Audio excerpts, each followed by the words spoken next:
Donc Stéphane Buchon, je suis gérant du bureau d'études 42 à Caen.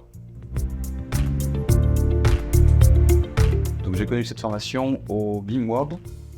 Il y avait un stand du CSTB et du coup il y avait une présentation de la formation devenir diagnostiqueur. Alors dans le bureau d'études on a une volonté de réemploi qui est assez forte, on travaille déjà en BIM sur les bâtiments. Et du coup, pour parfaire vraiment toutes les compétences qu'il peut y avoir dans le bureau d'études, j'ai décidé de prendre cette formation pour pouvoir vraiment avoir les compétences de diagnostiqueur en lui-même. En termes de financement, c'est via le CPF, ce qui est une très bonne chose puisque il n'y a pas beaucoup de formations vraiment diplômantes qu'on peut utiliser avec le CPF, donc c'est plutôt une très bonne chose. Donc sur cette formation, les points forts que j'ai trouvés, moi, c'est le côté pratique,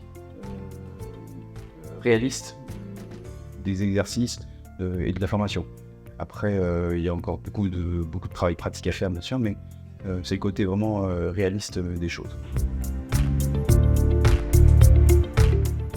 Alors pour l'examen, c'est terriblement frustrant parce que dans le cadre de la formation, l'examen est un cas pratique vraiment, donc réussir à faire un cas pratique dans le temps imparti, c'est extrêmement court. Donc il faudrait presque avoir le temps de pouvoir travailler dessus et de dire dans 3 ou 4 mois, une fois qu'on a pu voir tous les points qui peuvent se rapporter aussi à la formation, dire bah voilà, je me sens prêt à passer l'examen et à le passer une fois à ce moment-là.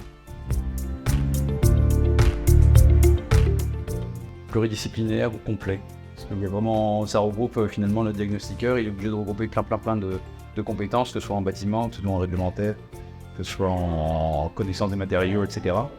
Et du coup, c'est pluridisciplinaire complet. D'avoir une très bonne connaissance déjà du bâtiment en lui-même, sur les matériaux, sur le bâtiment, les procédés constructifs, toutes ces choses-là, parce que c'est indispensable pour pouvoir vraiment comprendre comment on va pouvoir faire ces mesurages, comment on va pouvoir valoriser les matériaux, comment on va décomposer certains éléments complexes qui sont dans les bâtiments. Donc avoir une bonne connaissance des principes constructifs et du bâtiment lui-même.